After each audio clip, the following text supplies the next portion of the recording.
to Next Economy Now. I'm Ryan Honeyman, a partner at Lift Economy. Lift is an impact consulting firm whose mission is to create, model, and share a locally self-reliant economy that works for the benefit of all life. The goal of this podcast is to highlight the leaders who are taking a regenerative, bioregional, democratic, transparent, and whole systems approach to using business as a force for good. My guest today is Birju Pandya, Chief Mindfulness Officer at Nessel Development, Senior Advisor at RSF Social Finance, and volunteer/managing director at Armonia, LLC.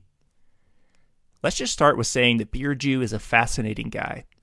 In our interview, we discuss how Birju first got into mindfulness by reading Yogananda and Krishnamurti at age 15. This is quite precocious, considering that most kids at age 15 in the 1990s, like me, were much more interested in Michael Jordan and the Chicago Bulls, not Indian mystics who could walk through walls or be in two places at the same time. We then discuss Birju's current work at the nexus of money, social good, and inner transformation. Birju describes examples of his projects he's worked on with leading impact investing organizations like RSF Social Finance and Harmonia. Finally, we discuss the book Reinventing Organizations by Frederick Laloux and how organizations can be a vehicle for cultivating compassion, awareness, and consciousness. Without further ado, please enjoy my conversation with Birju Pandya. Birju, welcome to the show. Thank you so much for having me, Ryan. So Birju, let's start from the beginning. Tell us a little bit about your background. Where were you originally born and raised? Sure. Before I get started, I'd just like to say thank you for having me here. I'm inspired by your work, so I consider it a blessing. Thank you. My own background, I'm Indian by descent. Both my parents were brought up in the part of India around which Gandhi did the bulk of his work in Northwest India. And I myself grew up in the States, but I felt in many ways a subtle undercurrent of Gandhian values pervading through. And at a certain point in life, it just became hard to ignore. And so I just have been trying to follow it and integrate my values more over time. And so when did you first have this inkling that there was something else going on in terms of mindfulness or just sort of a different world than maybe what we see on a day-to-day basis? When did you start to have that awareness? I was originally exposed to it as a teenager. So I grew up in a suburb of Phoenix, Arizona, much more exposed to the conventional paradigm of what success is through material acquisition and consumption.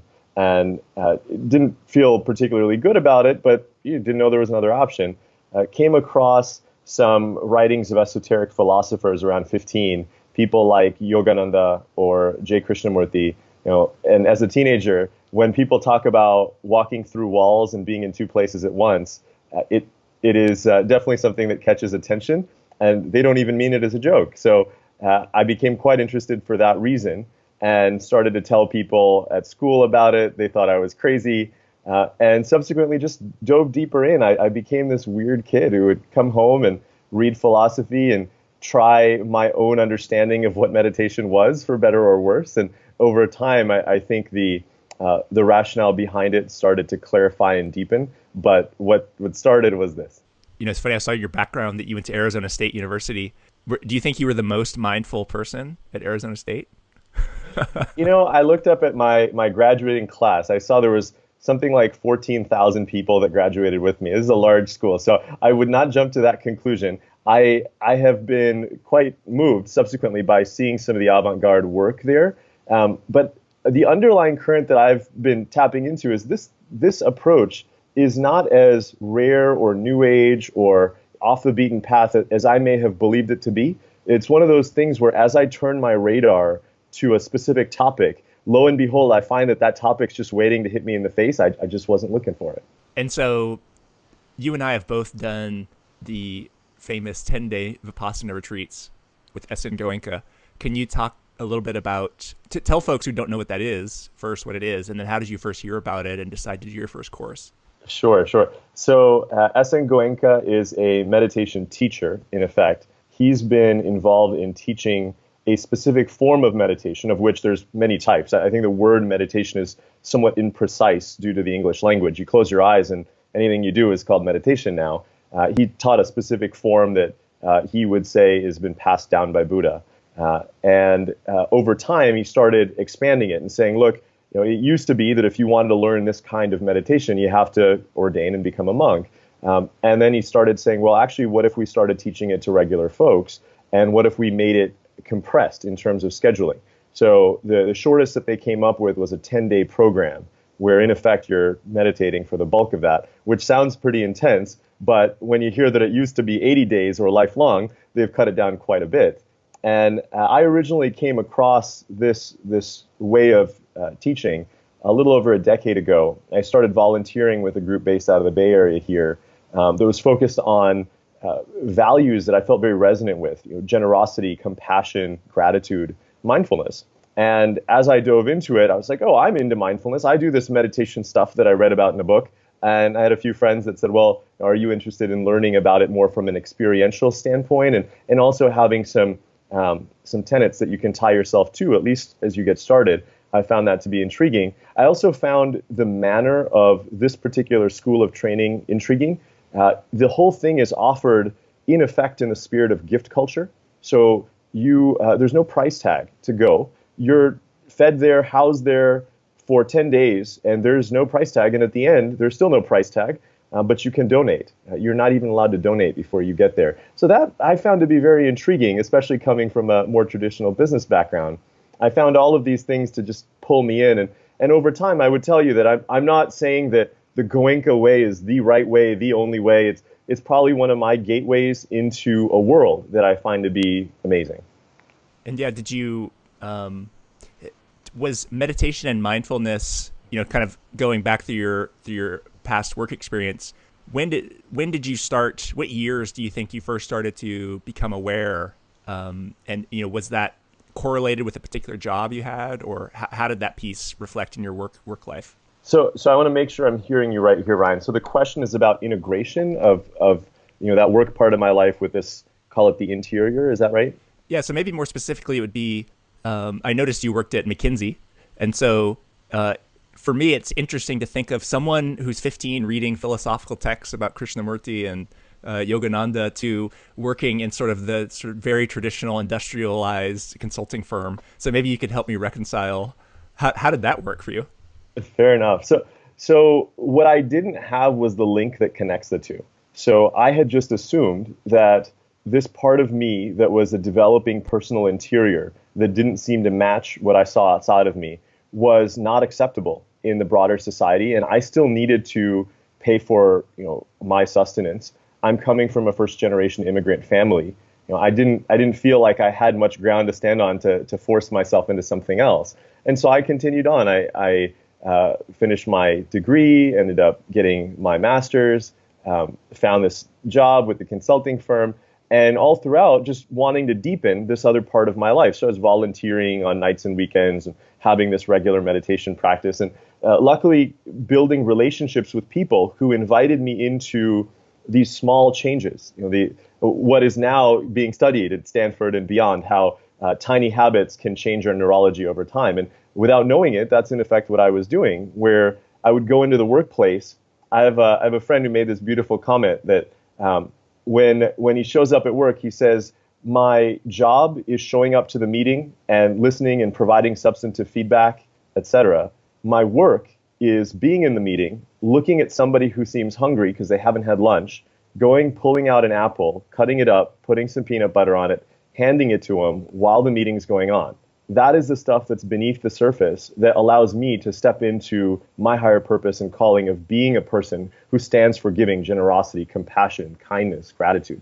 Those elements to me could be practiced regardless of circumstance. So I took a personal challenge on myself of while I was at McKinsey, every day that I was in the office, I had a personal homework assignment of dropping a cupcake on somebody's desk who wasn't there at the time. Now, it's been 10 years, so I hope that it's okay to let that cat out of the bag. But the reason that felt so alive to me is because when I went home, I felt more purposefulness, and I could grow that over time. It wasn't like that was it. Every day I have a chance to do a little bit more.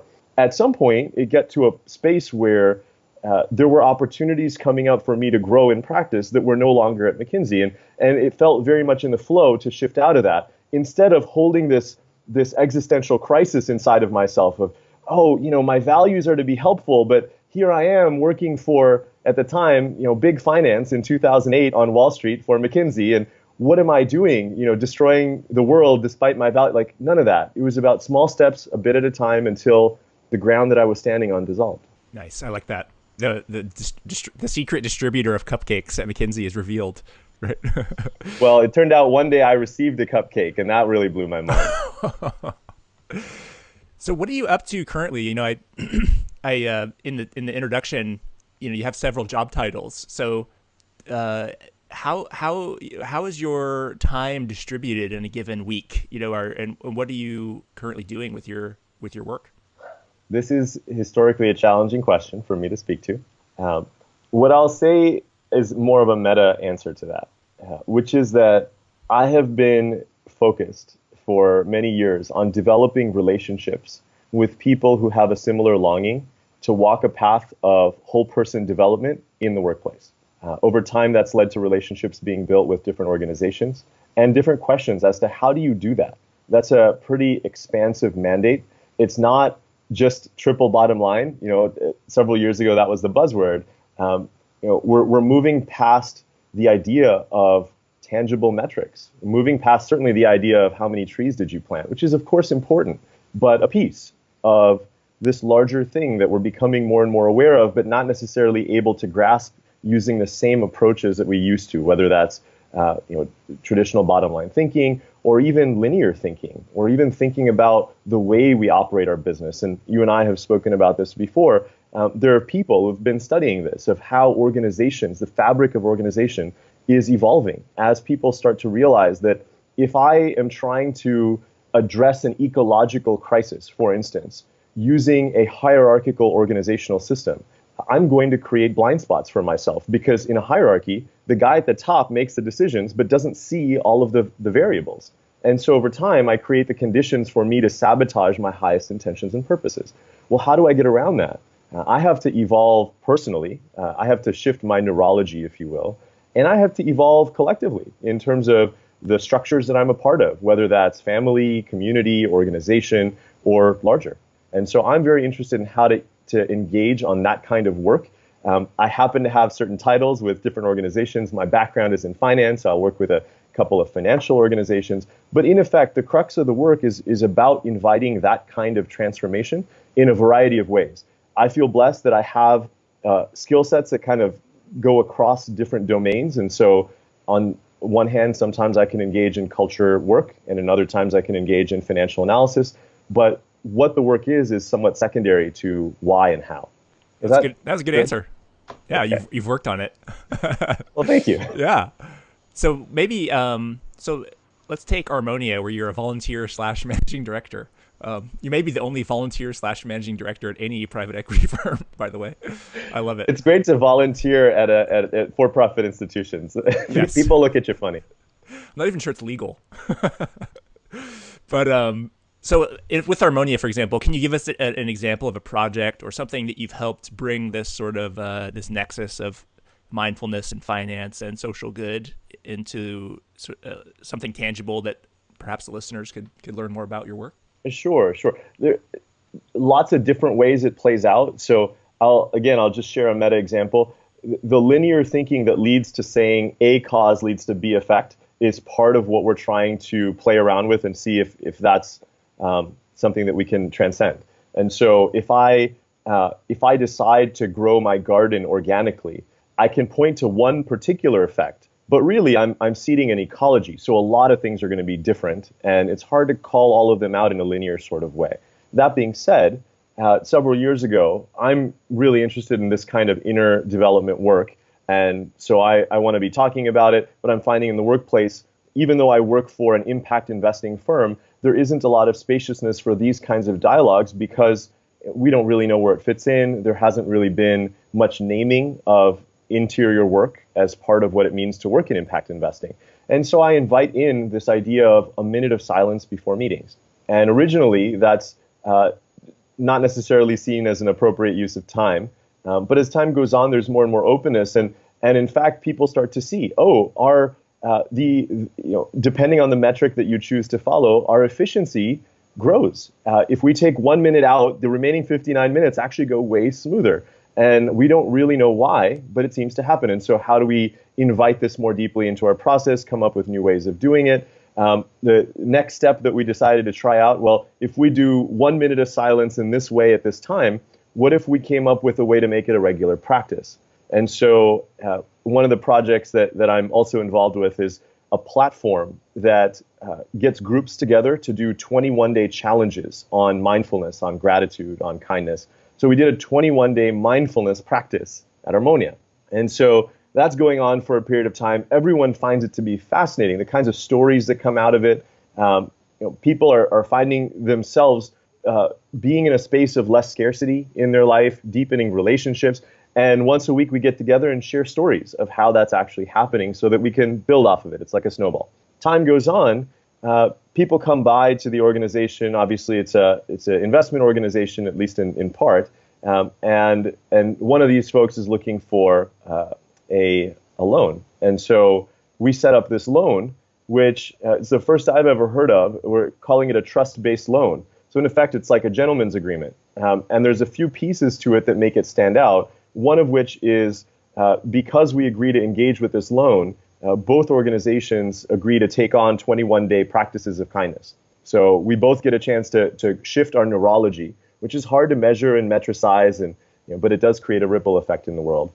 Second covenant that we added in was we're going to have interest, standard interest, but the interest is not going to be paid to the lender. It'll be paid to a nonprofit, and the borrower will choose who the nonprofit is. So we now start bringing other entities into the table. We start building broader pies of real wealth, as I'd like to call it.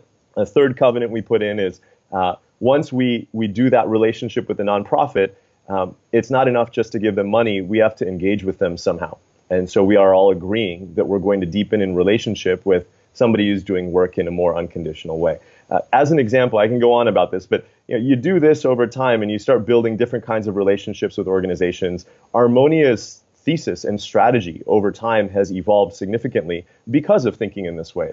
Originally, the thesis was around impact investing is about lifting all boats and economic development for the third world. Things like healthcare for those in poverty, which is great and very important. And simultaneously, we seem to be depleting our natural stock of wealth, whether that's community, ecology, etc. So what can we be doing using capital of various forms to regenerate that? These kinds of questions have come up because of these very small interventions from my standpoint. But I think it's very hard and I think dangerous to do cause and effect very clearly between these two. Is that helpful? That's very helpful. Could you take a similar analogy to a project or something you've been working on at RSF Social Finance? Is there a similar nexus point or example you could give of something you've been doing? Yeah, I'll give one that's transcendent of myself, because I think as time goes on, these organizations are all embodying these processes themselves. I don't think I'm the first person to come across this. It's existed for some time. But over time, the explicit nature of speaking to it has grown, right? As RSF has started to see, big banks, bulge bracket banks or whatever you want to call them, are now having their own impact investment groups. RSF is looking at that phenomenon and saying, wait a second, the kind of impact that we're talking about is not the same as this. There's a nuance. And how do we start bringing that to the forefront? One of the big differentiators, from my understanding, is one of the key elements of RSF is spirit. RSF stands for Rudolf Steiner Foundation. Steiner was a well-known Austrian philosopher of the 20th century.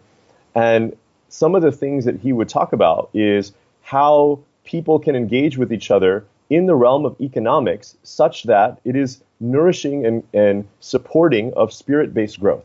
So for example, RSF has a gathering where they'll put together people of the same area of work, if you will, like whether it's food, agriculture, arts, sit them down together and say, okay, here's a pot of money. But instead of us making the decision in a kind of top-down way of who's going to get what and why, based on our view of reality, you're going to decide that. The program is called Shared Gifting, and they've been running it for several years now. And the idea behind it is there is a lot more wealth to be garnered than just the financial. And the way that we can unlock that is by inviting relationship. So you've got these 15 people who are sitting in a room, and at the end of the day, they've got to decide how is that money supposed to be allocated. But inevitably, the kind of answers and solutions that we hear start moving beyond, organization X is going to get 50K and Y will get 20K. And it's more like organization X will get 50K and my brother, who's a filmmaker, is going to show up and make a video about this. And we're going to put it up on a channel, and organization W is going to be sharing that video so that we can get massive reach and see how we can multiply this pot in ways that are very difficult to do when you just think in a more linear kind of way. So these kinds of programs, to me, bring me alive and also invite me into thinking, okay, what else can we do? How deeper can we go? With the idea that ripple effects are very powerful, not necessarily linear, but it demands us to be thinking in ways that are radically different than at least what I've been taught from my past.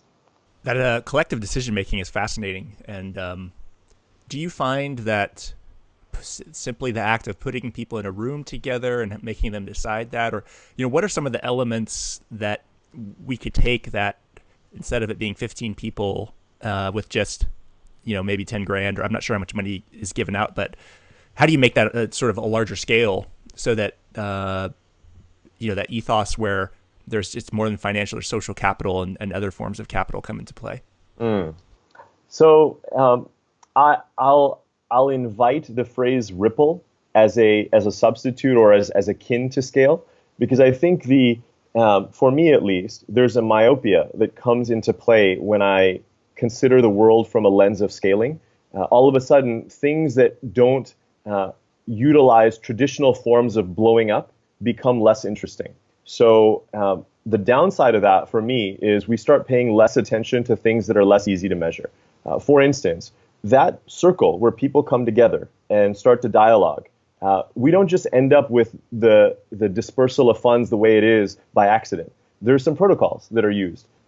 We call it circle technology, for instance. So when you have a group together, it just so happens, indigenous wisdom has shown us, and I've seen personally in my own life, if we start with a period of silence, if we have some ground rules where everyone gets to check in and talk about how they are today, because they're human beings first and professionals second, if we have space for people to be able to speak to their grievances or their difficulties and allow for the group to dissolve those difficulties over time, the kinds of solutions that come up are wildly creative, wildly powerful, but not easily scalable because it takes a lot of time to do that kind of work. However, even though it may not be scalable, right? I can't, if I get a 10-person circle, I can't say, well, this is great. Now let me just get a 1,000-person circle. But it turns out nature doesn't necessarily work that way either. The way nature seems to work, as I understand it in my remedial understanding, is if a 10-person circle works, how can we set up 1,000 10-person circles? And that's the kind of architecture and dynamics that most of the organizations that I'm involved with are asking. Can we leverage the wisdom of nature to start to invite ripple effects with the kind of work that we're doing? I love the word ripple. We've been at Lift Economy, we've been sort of struggling with the terminology of you want social impact to scale, but you also don't want to use the word scale because it creates the wrong mindset and terminology. So I like ripples. Maybe we'll take that from you. Please do. It's not copyrighted. Yeah. What are you most excited about right now? Do you care if I answer it personally or professionally? Nope. I don't. I tend to notice less of a difference between the two anyways. So what I'm most excited about at this stage of life is delving into personal psychological work and group psychological work. So one of my insights that I've noticed over my years of working in this world with an intention of wanting to do good. I've worked in impact, I've worked in philanthropy, I've worked in different forms of how does money intersect with social benefit. And I just couldn't help but notice again and again that so much of what holds me back personally, and from my vantage point, what holds us collectively back in organizations, is things that are our own processes that we need to work through. This is why I find meditation and mindfulness to be so powerful at one level. But in some ways, I find myself taking one step forward and two steps back in so many occasions where a slip up in terms of how I am in interpersonal relationships with others changes the sense of trust or the sense of cohesion within a group. And all of a sudden, it takes a lot to get that back, one way or the other. And these are pretty subtle things. Consequently, it's hard to talk about them. What I have found more and more resonance in doing nowadays is finding the time to speak about this. Finding the time for organizations that I'm connected to be having longer form ways of doing this work. So what may have started as a minute of silence before a meeting, which had very large tangible and intangible benefits from the place we were at, has now metamorphosized to group retreats or longer form retreats where people will go individually and take on phrases like shadow work or vision quests, where they start looking into their individual and collective subconscious and asking questions about why is it that we are the way we are. I'll speak for myself, vulnerably so, that I've been starting to notice and learn that despite whatever quote unquote good that I may have been doing in my life, a lot of it has been driven by a personal sense of unworthiness. It's because I'm not good enough that I need to keep pushing myself to try to do all this. It's because I live in a first world country, living in a way that feels pretty unfair to me in some ways, especially with a family, a lot of whom are still living in India in definitions of poverty that the Western world would at least appreciate. And noticing that as I see that is part of my motivation to act in the world, I have the chance to start to change that.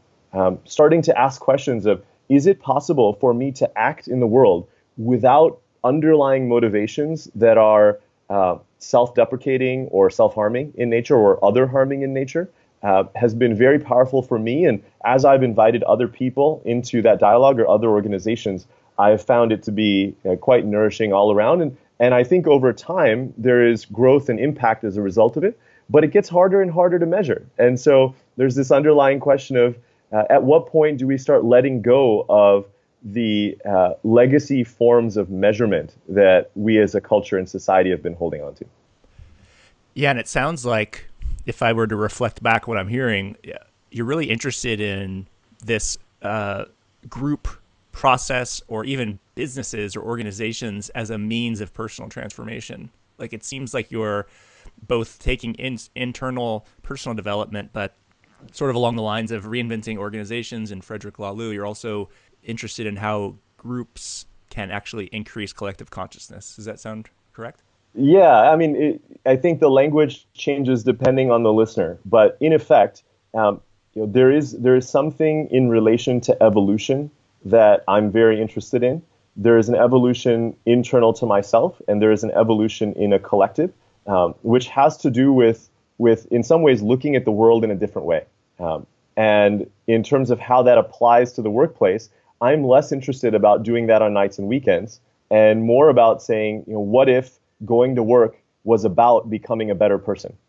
What does that mean? What does it look like? How does business change as a result of that kind of work, and how does the world change? So we both practice mindfulness, so it gives me some calm. But what did you think when Trump was elected?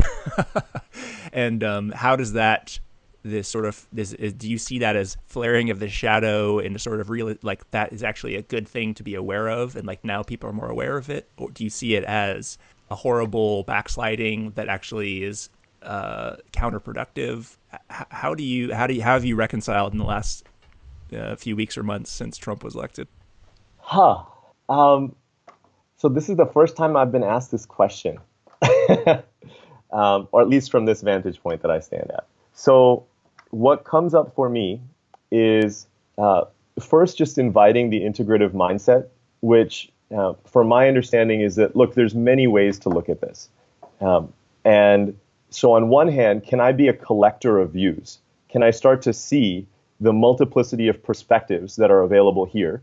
And can I grease the wheels between myself and those views such that, much like pairs of glasses, I can swap them in and out as appropriate given the circumstance that I'm in? That's one feeling that comes up. In terms of the raw feeling of it, it was I was viscerally in pain upon that process. not necessarily from a space of judgment or wrongness, but it was a physical experience to go through. And I went through a journey of trying to understand what's going on here, and discovered a spectrum of person who votes for Trump, person who votes for Clinton, person who votes for other. Very hard to say there's a single thing that's going on here. And my way of engaging with it going forward is not necessarily wanting to take a particular view, but rather kind of looking at things at a level of wanting to build and dissolve whatever conflict emerges with whatever person that I come across. So a doubling down of saying, what if I were to seek out those who hold perspectives that when I hear them create unpleasantness within me? And when I engage with such person or people, how do I start to engage in such a way where I'm not trying to put a view on them and say, "Oh, my view is right, yours is wrong," but rather to dissolve the conflict and the constriction so that what gets created is something that neither party could see beforehand? That's been more and more on the top of my mind right now. I don't even know if I made sense in sharing that. No, I think you did. It sounds like it's like the sort of business philosophy of like, don't just create something incrementally better, create something that makes the old thing irrelevant. So it's almost That's like right. You're almost looking for the evolutionary progress to make the old "are you Democrat or are you Republican" actually an irrelevant standpoint to more of like a Does that sound right?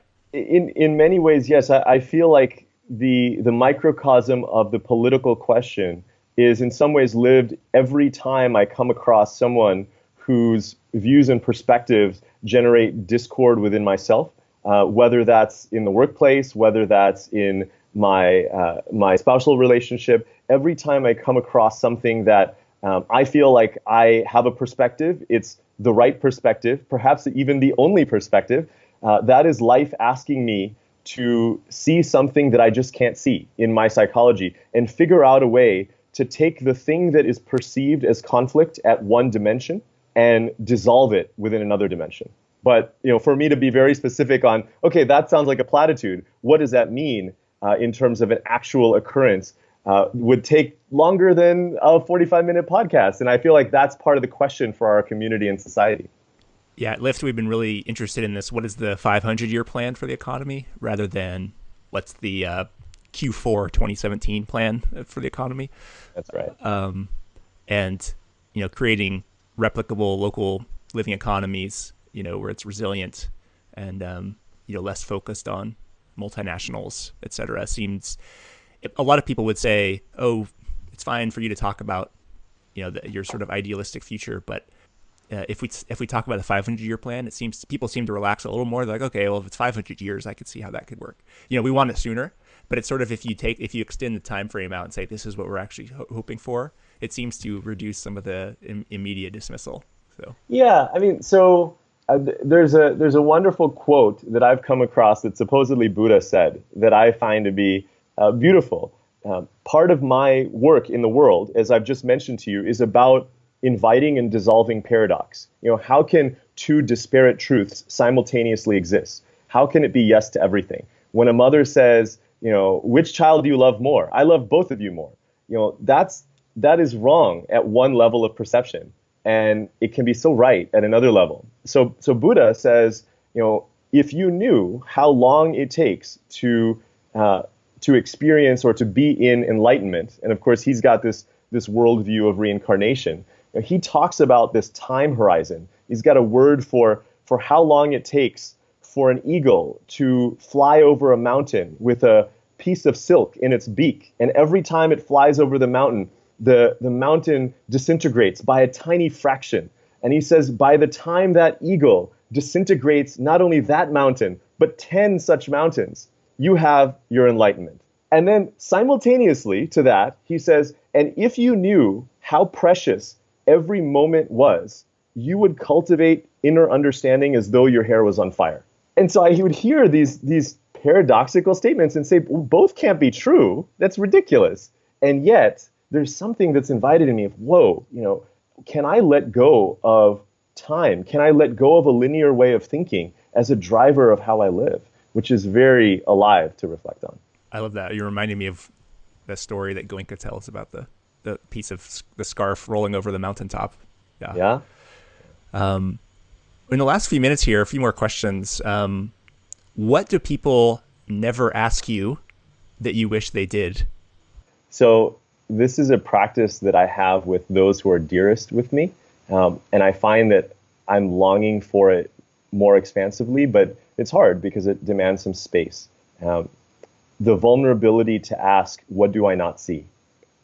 And I would like to ask the same question back, so that we all can exist in this world where we acknowledge that our blind side is open, and being our brother's keeper, each of us have that piece to the puzzle. If we would just open ourselves up, if we considered it safe enough to be able to vulnerably ask and not feel like we will be taken to the cleaners for doing so. I like it. And is there a book that you often give as a gift?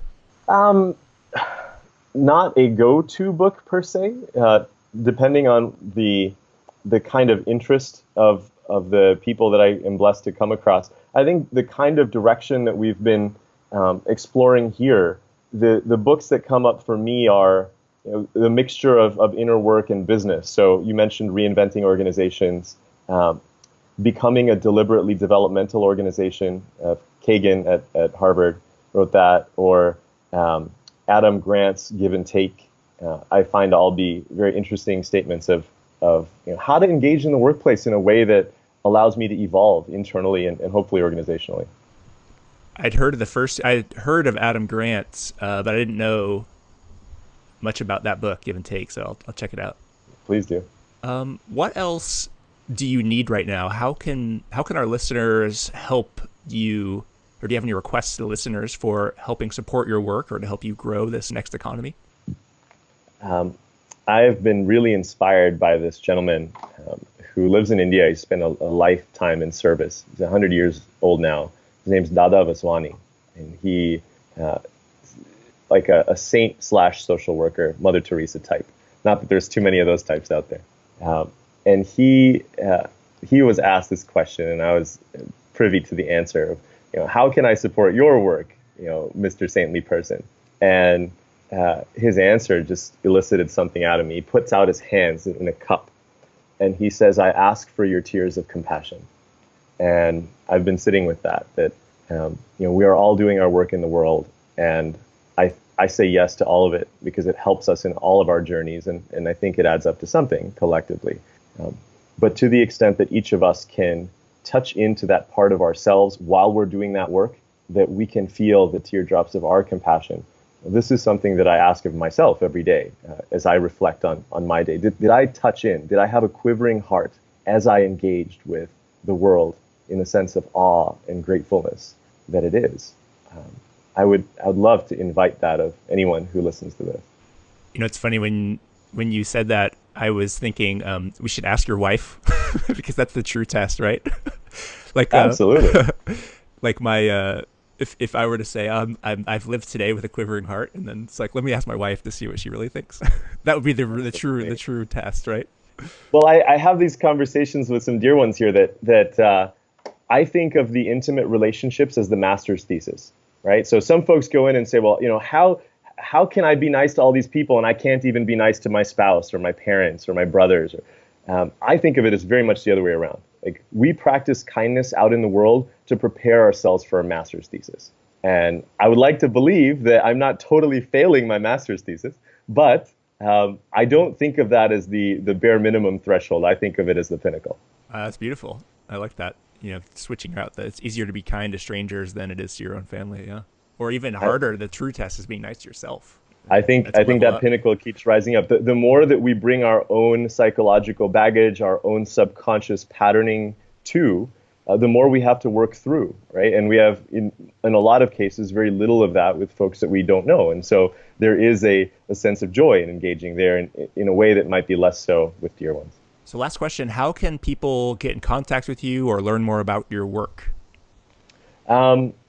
Checking out the websites is a beautiful opportunity. So rsfsocialfinance.org, armoniallc.org, nesselinc.org, and ServiceSpace.org, which is the volunteer organization I've been involved with some time. Or certainly very Googleable, and I'm sure Ryan can pass along my email address in a text fashion or something. What I don't want is spam, from bots and whatnot. But otherwise, we'll make sure that it gets through. I don't think we have enough listeners to get bot spam. Fair enough. I'm projecting into the popularity of this based on how nourished I feel right now. That's good.